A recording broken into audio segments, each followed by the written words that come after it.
Walking has been called the perfect exercise for people over 60, and for decades the advice has been simple: get your steps in, keep moving, stay healthy. But here's what the research is starting to show. While walking is good, it's not complete. It doesn't challenge your balance in multiple planes. It doesn't build the rotational strength you need to twist and reach safely. And it barely touches the ankle and hip mobility that determine whether you stay independent at 75 or end up shuffling with a walker. A study tracking over 8,000 older adults in Japan found that those who practiced a combination of slow, controlled movements that emphasized balance, rotation, and ankle flexibility had 38% fewer falls over 5 years compared to those who only walked for exercise. 38%. That's not a small difference. That's the difference between living in your own home and moving into assisted care because you can't trust your own legs anymore. Now, if you've been watching health content aimed at seniors, you've probably heard about Tai Chi or yoga or water aerobics. And those are fine. But today we're going to look at 6 specific movements that Japanese seniors practice almost daily, movements that are simple enough to do in your living room but powerful enough to rewire the neuromuscular patterns that keep you upright, strong, and independent. These aren't exotic. They don't require equipment. And they don't take an hour. What they do require is intention. You're not just moving. You're teaching your body to respond to instability, to generate force from stillness, and to maintain control through ranges of motion that most Americans abandon by age 50. The 6th movement on this list is one that most people skip because it looks too easy. The 2nd movement is so effective at preventing the most common injury in people over 65 that emergency room doctors are now recommending it as a screening tool. And the 1st movement, the one that sits at the top, is a 30-second practice that has been shown to predict longevity better than cholesterol levels. We'll get to that one at the very end, and I'm going to explain exactly why it works and how you can start today without any risk. Before we go further, drop a comment and let me know how old you are and where you're watching from. I want to know who's here and what part of the world is paying attention to this. It helps me understand what's landing and what needs more explanation. Let's start with number 6. This is called the seated hip circle, though in Japan it's often just referred to as part of morning preparation, something you do before you stand up from the edge of your bed. You sit with your feet flat on the floor, hip-width apart, and you slowly circle your hips in one direction, then the other. 10 circles each way. That's it. Sounds trivial, right? But here's what's happening. Your hip joint is a ball and socket, and it's designed to move in every direction. But if you only walk in straight lines, you only use a narrow slice of that range. The rest of the capsule gets stiff. Scar tissue forms. Blood flow decreases. And when you need to pivot quickly to catch yourself or twist to look behind you while backing up the car, your hip locks and your lower back takes over. That's when the disc herniates or the facet joint inflames and you're down for weeks. I worked with a woman named Linda, 67, former accountant, loved gardening but had stopped bending and kneeling because her hips felt frozen. She'd been walking 3 miles a day for years and couldn't understand why her hips were getting worse, not better. I had her add seated hip circles every morning before she stood up. Just 2 minutes. Within 10 days she noticed she could get in and out of the car without wincing. Within 3 weeks she was back on her knees in the garden, planting tomatoes. She didn't need surgery. She didn't need injections. She needed to move her hips the way they were designed to move. Here's how you do it safely. Sit at the edge of a firm chair or your bed, feet flat, knees at 90 degrees. Place your hands on your thighs for stability. Start small. Circle your hips clockwise, imagining you're tracing the inside of a bowl with your pelvis. Go slow. If you feel a pinch or sharp pain, make the circle smaller. You're not trying to force range. You're exploring it. After 10 circles, reverse. Do this every morning before you stand. If you have a hip replacement, check with your surgeon, but in most cases this is safe after the initial healing period. The key is control. No bouncing. No forcing. Now here's the thing that surprises people. This movement doesn't just help your hips. It wakes up the deep stabilizers in your core, the ones that activate before you move, the ones that prevent your spine from collapsing when you bend or twist. Walking doesn't do that. Walking is repetitive and predictable. Your body goes on autopilot. Seated hip circles demand attention. And that attention, that conscious motor control, is what keeps you out of the ER. Let's move to number 5, and this is where things start to get interesting. This movement is called the single leg stand with reach, and in Japan it's often practiced while waiting for tea to brew or while talking on the phone. You stand on one leg and reach forward with the opposite hand, then return to center. You do this 5 times on each side. Sounds simple, but this movement isolates one of the most dangerous predictors of falls in older adults: your ability to shift your center of mass over a narrow base of support while your brain tracks where your body is in space. There's a term in physical therapy called proprioception. It's your body's sense of where it is without looking. When you're young, proprioception is automatic. You step off a curb, your ankle adjusts instantly, you don't even think about it. But after 60, the nerve receptors in your feet and ankles start to decline. Your reaction time slows. And if you're not practicing balance in a controlled way, the first time you're tested is when you trip on a rug or step on uneven pavement. By then it's too late. You're on the ground. Research from Tokyo Metropolitan University followed over 1,500 seniors for 3 years and found that those who could perform a single leg stand with a forward reach for at least 10 seconds on each side had 62% fewer hip fractures than those who couldn't. 62%. A hip fracture at 70 is not just a broken bone. It's a life event. Half of people who fracture a hip never return to their previous level of independence. 20% die within a year. So when I say this movement is important, I'm not being dramatic. I'm being precise. I had a man named Robert, 71, retired firefighter, proud of his strength but privately terrified of falling because his father had fractured a hip at 73 and never walked again. Robert could still bench press and do push-ups, but when I asked him to stand on one leg and reach forward, he wobbled and grabbed the wall within 2 seconds. His strength was intact, but his balance system was asleep. We started with 5 seconds per side, using a countertop for light finger support. Every other day. Within 2 weeks he was up to 10 seconds with no support. Within a month he was doing it with his eyes closed for 5 seconds, which is an advanced progression. He told me it changed the way he moved through his house. He wasn't afraid of the stairs anymore. He wasn't gripping the railing with both hands. He trusted his body again. Here's the protocol. Stand next to a counter or sturdy chair. Lift your right foot a few inches off the ground. Keep your standing legs slightly bent, not locked.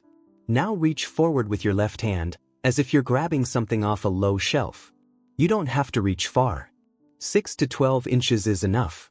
Return to center. That's 1 rep. Do 5, then switch sides. If you need to touch the counter for balance, that's fine. You're building the system, not testing it. Over time, reduce the finger support. Then try it without touching at all. Then close your eyes for just a few seconds. Each progression tells your nervous system to adapt. One more thing. Do this movement slowly. Speed hides instability. When you go slow, your brain has to work harder to keep you upright, and that's where the training happens. Fast reps are just momentum.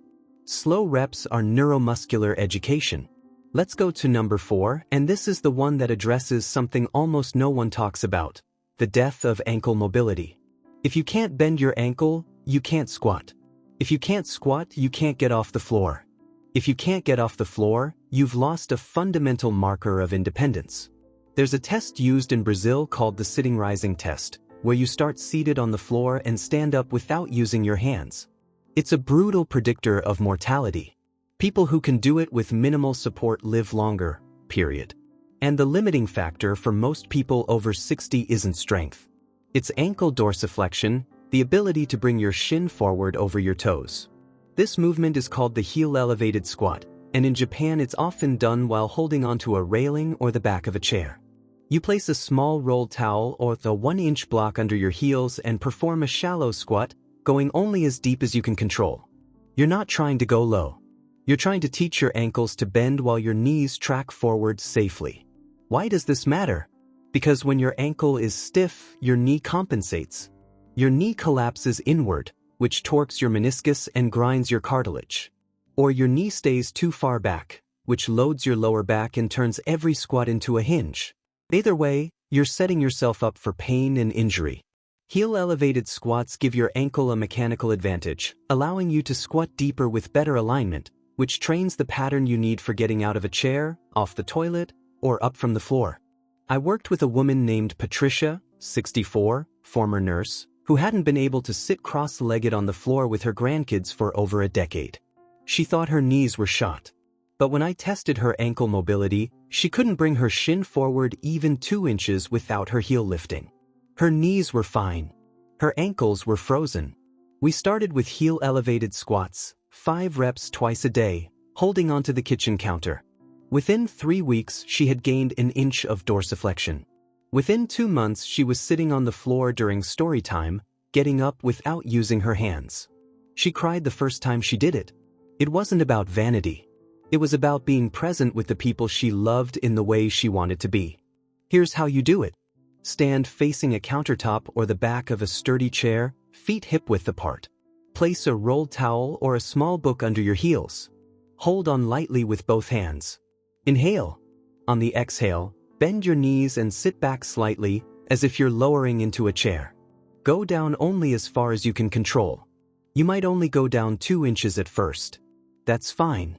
Pause for 1 second. Then press through your whole foot and stand back up. That's 1 rep. Do 5. Do another set. Do this every other day. As you get stronger, you can go deeper. Eventually you can remove the heel lift and squat flat-footed. But don't rush it. Ankle mobility takes time. The joint capsule has to stretch. The Achilles tendon has to lengthen. The calf muscles have to release. You're not just training muscle. You're remodeling tissue. That takes weeks, not days. One safety note. If you have knee pain during this movement, reduce the depth or elevate your heels more. If the pain continues, stop and consult a physical therapist. Pain is a signal. Don't ignore it. Now let's talk about number 3, and this is the movement that emergency room doctors are starting to use as a falls risk screen. It's called the sit-to-stand test, but the Japanese version adds a critical element: control on the descent. You stand in front of a chair, lower yourself down slowly over 5 seconds, touch the seat lightly, then stand back up without using your hands. You do this 5 times in a row. Why does this predict falls? Because lowering yourself under control requires eccentric strength, the ability of your muscles to lengthen while resisting gravity. Most people can push themselves up out of a chair. That's concentric strength, and it's easier. But lowering yourself smoothly, that's eccentric, and it's the type of strength that stops you from collapsing when you miss a step or stumble. If you can't lower yourself slowly, you're going to hit the ground hard when you lose your balance. And at 65, hitting the ground hard can mean a wrist fracture, a shoulder dislocation, or a head injury. Data from a multi-center trial in Japan showed that people over 60 who could not perform 5 controlled sit-to-stands in under 12 seconds had 3 times the rate of injurious falls over the next 2 years. 3 times. And the intervention was absurdly simple. Practice the movement. That's it. No pills. No surgery. Just intentional practice. I had a man named George, 69, retired teacher, who loved hiking but had stopped going on anything steeper than a paved trail because he didn't trust his legs on the descent.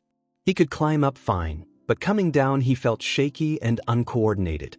When I tested him, he could stand up from a chair easily, but when I asked him to lower himself slowly, he dropped the last 6 inches like a sack of cement. His quads were weak eccentrically. We worked on the 5-second descent. 1 set in the morning, 1 in the evening. Within 10 days he could control the descent. Within 3 weeks he was back on moderate trails, descending with confidence. He said it felt like someone had turned his legs back on. Here's the protocol. Stand in front of a sturdy chair with your feet hip-width apart, arms crossed over your chest or held straight out in front of you. Inhale. On the exhale, begin to sit, but slow it down. Count to 5 in your head. Your goal is to barely touch the chair at 5 seconds, then stand back up immediately. That's 1 rep. Do 5. If you can't control the descent for 5 seconds, use a higher chair or let your hands drift down to provide a little support. Over time, remove the support. Over time, lower the chair height. The adaptation happens in the struggle, but the struggle has to be safe. One modification for people with significant knee arthritis: Start with a 3-second descent instead of 5, and use a chair with armrests so you can assist lightly with your hands. As your strength improves, increase the descent time and reduce the hand support. The goal is not to prove you're strong today. The goal is to become stronger over the next month. Are you trying any of these yet? Drop a comment and let me know which movement feels hardest and which one you think you'll start with. I'm curious what's resonating. Let's move to number 2, and this is the one I said would surprise you. It's called the tandem stance, and it's shockingly simple. You stand with one foot directly in front of the other, heel to toe, like you're walking a tightrope, and you hold that position for 30 seconds. Then you switch feet and do it again. That's it. 2 30-second holds. But here's why it's on this list and why it sits at number 2. Tandem stance is one of the single best predictors of future mobility in older adults. A study out of Kyoto followed 1,200 seniors for 5 years and found that those who could not hold a tandem stance for at least 20 seconds had more than double the rate of mobility disability, meaning they needed a cane, a walker, or assistance with daily activities. Double. And the reason is this. Tandem stance challenges your vestibular system, the balance organ in your inner ear, and it forces your brain to integrate signals from your eyes, your inner ear, and the receptors in your feet and ankles in real time. If any one of those systems is lagging, you can't hold the position. So practicing tandem stance doesn't just build balance. It trains the integration of the 3 systems that keep you upright in the real world. And here's the kicker. Tandem stance is harder than single leg balance for most people over 60, but it's safer because you have 2 points of contact with the ground. So you get a more challenging neuromuscular stimulus with less risk of actually falling. That's a rare combination. I had a woman named Diane, 72, former librarian, who had stopped driving at night because she felt disoriented in the dark. She thought it was her vision. But when I tested her, her vision was fine. Her vestibular system was sluggish. She couldn't hold a tandem stance for more than 8 seconds without swaying wildly. We practiced it every day, 30 seconds per side, using a countertop for light support at first. Within 2 weeks, she was up to 20 seconds with no support. Within a month, she was at 30 seconds and felt stable. And here's what shocked her. She started driving at night again. Her brain had recalibrated. The disorientation was gone. It wasn't her eyes. It was her balance system, and she trained it back. Here's how you do it. Stand next to a counter or wall for safety. Place your right foot directly in front of your left, heel touching toes as if you're standing on a straight line. Keep your hips level. Look straight ahead, not down.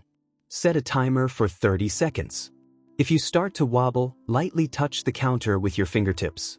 Don't grab, just touch. After 30 seconds, switch feet. Left in front of right. Another 30 seconds. Do this once a day. Every day.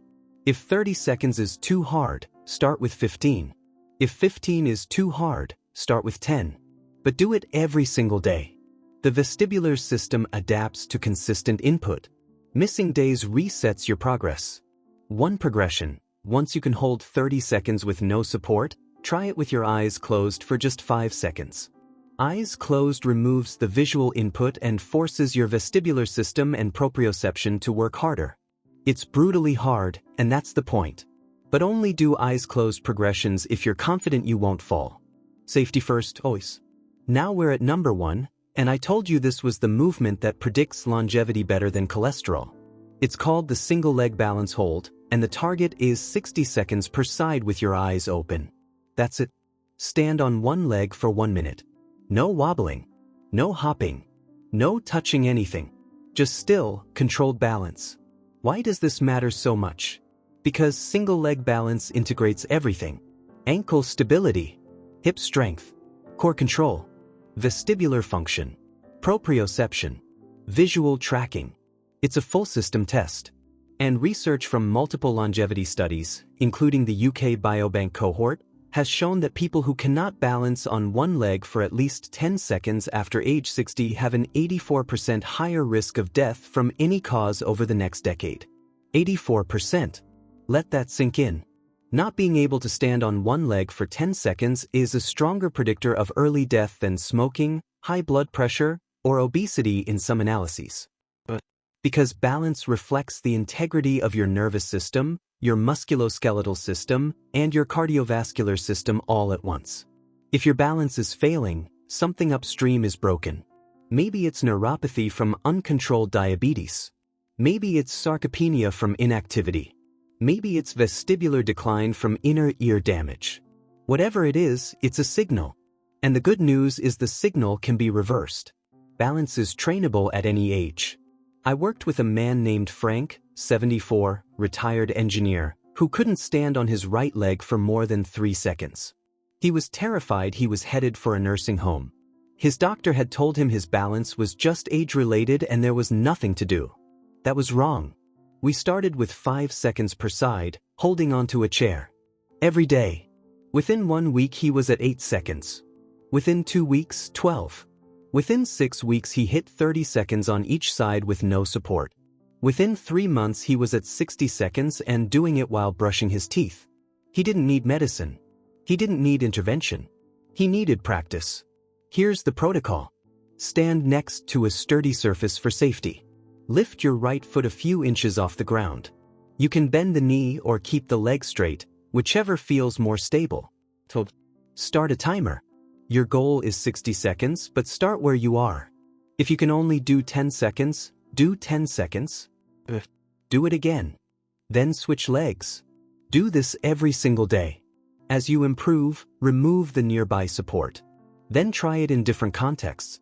Balance while waiting for the microwave. Balance while talking on the phone. Balance while watching the news. Make it part of your life, not a separate exercise. And here's an advanced progression. Once you hit 60 seconds easily, close your eyes for just 5 seconds. Then 10. Then 15. Eyes closed is exponentially harder, and it's where the real nervous system adaptation happens. One more thing. If there's a big difference between your right and left leg, spend extra time on the weaker side. Asymmetry is a risk factor. You want both sides strong. Which of these 6 movements will you start with, and why? Drop a comment and tell me what you're thinking. I want to hear your plan.